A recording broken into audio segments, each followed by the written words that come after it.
Hello everyone and welcome to another video, this time on Oxford Math F to J 2010. I quite like these ones actually, although it's got some quirky ones towards the end. Oh, hang on, my stylus is my graphical tablet stylus thing is broken. I think it's all right though, it should work a bit longer. Okay, so let's have a look at this first one. So this first one's about the trapezium rule. We're going to try and use it to estimate the integral for this function, which is like a piecemeal function, or it's it's like down then flat then up a bit and then up a bit. It's all linear, but it's linear in parts. We're going to divide it into n equal intervals.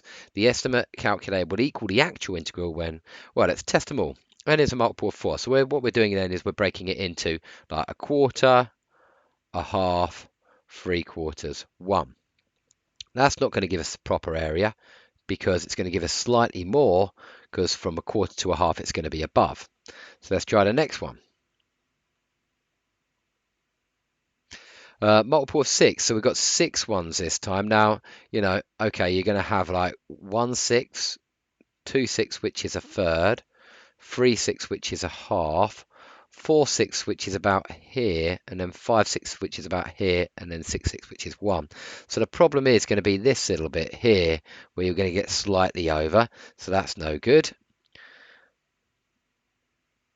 And I know some of you probably just thought, oh, I'll find the lowest common multiple of 3, 2, and 4 and get 12, and that does end up being the right answer. But you've got to be careful because it might be just by chance that one of them works. You've got to check. Okay, 8, well, the problem is the third isn't going to get caught up in the eighths, is it? So you're going to miss that bit. You're going to get a quarter, 2/4, 3/4, 3/4 is bigger than a third, sorry. What am I talking about? Quarters, anyway. 1/8, 2/8, 3/8, which is bigger than a third. And that's the problem with that one. And so by just thinking about it, really, you can see n is going to be a multiple of 12, and that is definitely going to work because 12ths go into 3/12 is a third. Sorry, 3/12 is a third, 4/12 is a third. So you're going to have 4 strips up to here. We've got 4 there, 1, 2, 3, 4. Then 5/12, 6/12. My God, my hand isn't straight there, is it? 7/12, 8/12, 9/12, 10/12, 11/12, 12/12. See, we get exactly the right area. So that's why F is 12. Okay, G. These ones are quite good fun. They have these all the time in the mat, and I think they can be really difficult. Often they just involve doubling or adding 1 or doubling then adding 1, and they can really make you think. You're like, oh my God, this like iterative definition of a function is really stressing me out. They can be hard. I'm not saying they're easy, not at all. Okay, f of 1 equals 1. Now, we know this holds for all values of n. How many numbers of n satisfy f of n is 16? Well, straight away, can we make 16? Well, yes, we can, because f of 2, just using this first one, f of 2 is going to be 2, and f of 4 is therefore going to be 4, and f of 8 is therefore going to be 8, and f of 16 is therefore going to be 16. So that's just repeated use 4 times of this first one. So you might think 1, but then you look at it and you think, no, there's other ways of getting it, so let's look out for those. Well, what other ways are there of doing this? We've just used, basically this is saying, because the other formula is saying rather than doubling it, you're going to double it and add 1, and then you're going to times it by 4. Yeah. So what this is telling me is that f of 3, because 2 times 1 plus 1 is 3, well, that is going to be equal to 4 times 1, which is 4. Yeah. So that's interesting. And what I could do is I could easily get from 4 up to 16 using double it and double it again now. So f of 6 is going to be 8, and therefore f of 12 is going to be 16. So there's another way of doing it. Now start keeping a note. This was like by doubling it 4 times. This was by doubling it and then timesing by 4 twice. Sorry, timesing by 4 and then doubling it twice.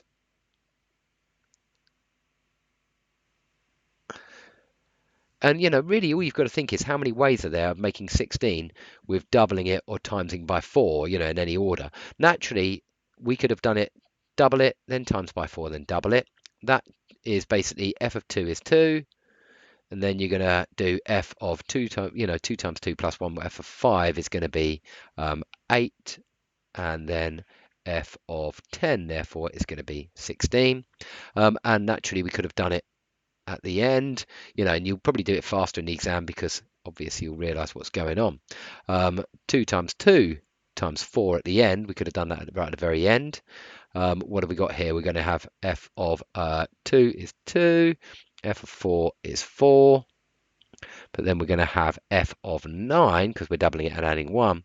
That's going to give me 4 times 4, 16. Okay, is that the only way? Well, no, because we could have times by 4 and then times by 4 again to get straight to 16. So in other words, f of 3 is 4, but then we could do f of 7. It's going to be 4 times 4, 16. And that is 4 times 4. Are there any other possibilities using doubling or timesing by 4 to get to 16? No, I don't think so, because, you know, all we've got here is, sorry, something's just fallen over in my room. I've just spilt something. Oh dear. Oh no. Never mind. Never mind. Never mind. Things always go wrong in here. Okay, so yeah, that is, there's no other way of doing it when you think about it. There's just no other way. What else have you got? What else are you going to do? We've doubled it 4 times. We've doubled it twice, then timesed it by 4. We can't double it 3 times because then we'd be at 8 and we'd be obliged to double it again. So we've got to double it 4 times. We double it twice and times by 4. We could just times by 4 twice. And there's only one way of rearranging that. So the answer is 5. Okay, H. I've got to be honest, I like this one, and I didn't do it in any kind of way that they did it in the mark scheme. I read the mark scheme and thought, why didn't they do it like this? Surely this is the obvious way to do it. I looked at this and I thought, well, this is going to be either an odd or even polynomial, yeah? And it's basically like a polynomial, which is plus x to the n, yeah? And it's just going like this. Now, if n is odd, then it's definitely going to be looking like this. Or if n is even, then it's going to be the W one, which is going something like this, yeah? Okay, and it's basically saying which of the following statements about this equation is true. Now, oh yeah, that's just what the left-hand side looks like, and we want it to equal k. Well, k could be somewhere over here. Now, can you see that if n is odd, like there's always going to be at least one real solution, yeah? If n is odd, there's definitely going to be a real solution, because cubics go from the bottom left to the top right when you've got a positive x to the power of 3, for example, or 5 or 7 or 9. You know, it's going to start down here and end up there, and y equals k is going to hit it once.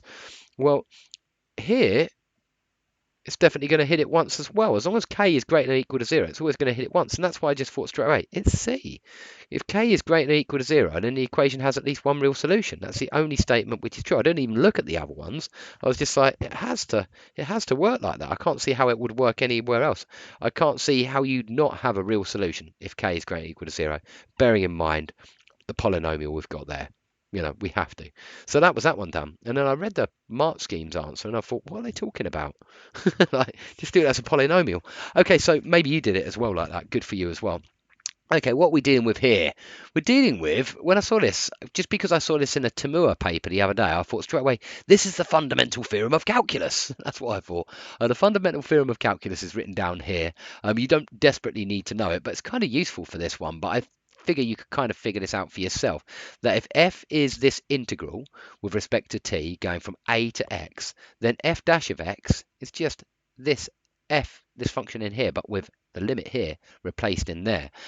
You can see that's what's kind of going on in here. And can I just demonstrate this result? You know, wouldn't you think, oh, I'm going to integrate this function, naturally I'm going to plug in a, then I'm going to plug in 0, and I'm going to end up with, you know, an answer to the definite integral. Oh, but then I'm being asked to differentiate my answer and set it equal to 0. Well, differentiating it, the function anyway, should take it back to this, yeah? And hence you just want to plug in a into here. Now, you might be a little bit worried about the 0, you know, because remember, we're not plugging a and 0 into this really. We're plugging it into the integrated version of this. But if I can just show you, like, let's say you had the integral between, I don't know, pi over 2 and 0 of like cos x, yeah, dx. That obviously integrates to sine x between pi over 2 and 0. The sine of pi over 2 is 1, minus 0 is 0. Oh, sorry, I want to make this a function though, don't I? So can I call this Let's do it the same way around I've done. They've got, let's call this A. So that's going to be sine A, yeah? And what this fundamental theorem is saying is, exactly that, basically. If you want to find, well, if we now differentiate this with respect to A,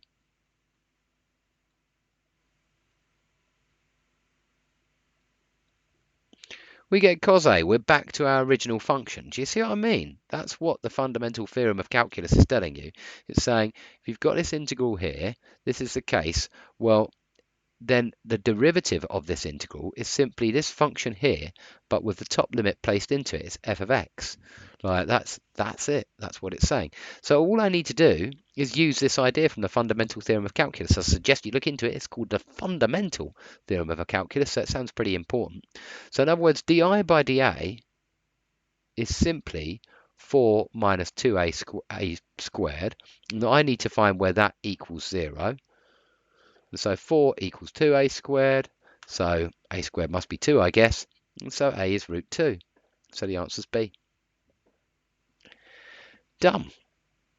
Okay, finally this one. This one made me scratch my head a bit. I normally, when I'm stuck on inequalities, I sometimes look at the equality case and just, let's just consider the equality case. And I did take natural logs. It's begging for natural logs, this kind of question. I think I took log base B of everything. Just felt like, it would be nice if I took log base B of everything, just because we're looking at B and A, and I wanted to get rid of one of them because log base B of B, because you're going to have Y log base B of B, but that's obviously 1, and that was another reason why I thought I'll let the base of the logarithm be B, so I can make it Y equals really easy for myself. That was really what I was doing. So what have I got? I've got Y equals X log base B of A, minus log base B of C. And I thought, let's just quickly look at that on a graph.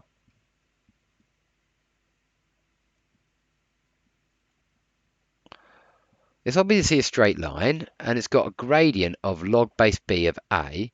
So let's assume, just to make it like positive, that A is bigger than B.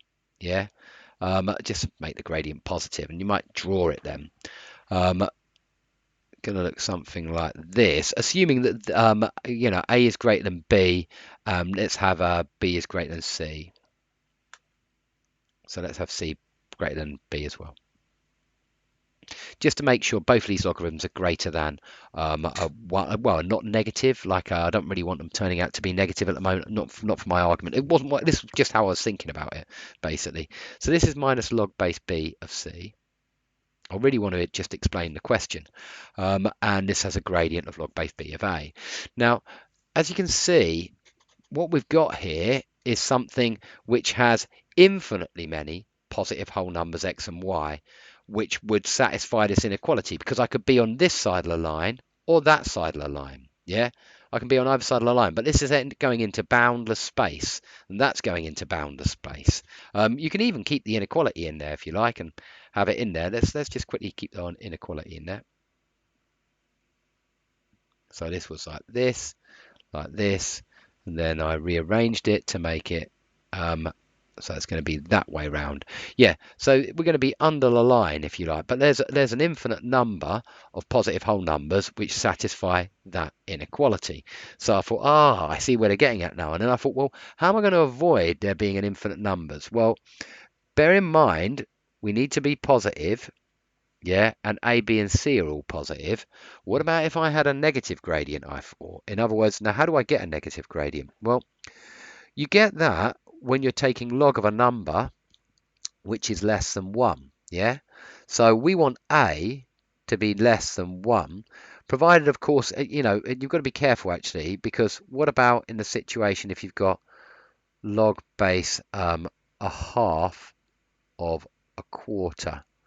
What do you need to put half to the power of to get to a quarter? That's 2. That's not negative. Yes, it's not just that situation. We also want this to be greater than 1. Yeah, and so we want A to be less than 1 and B to be bigger than 1. And then that makes sure that our graph would then look like this. Let's try do some tidying up here.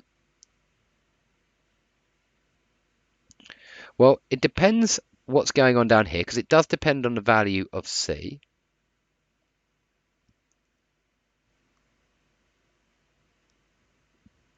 I'll talk about the minus log of C, B of C at the moment.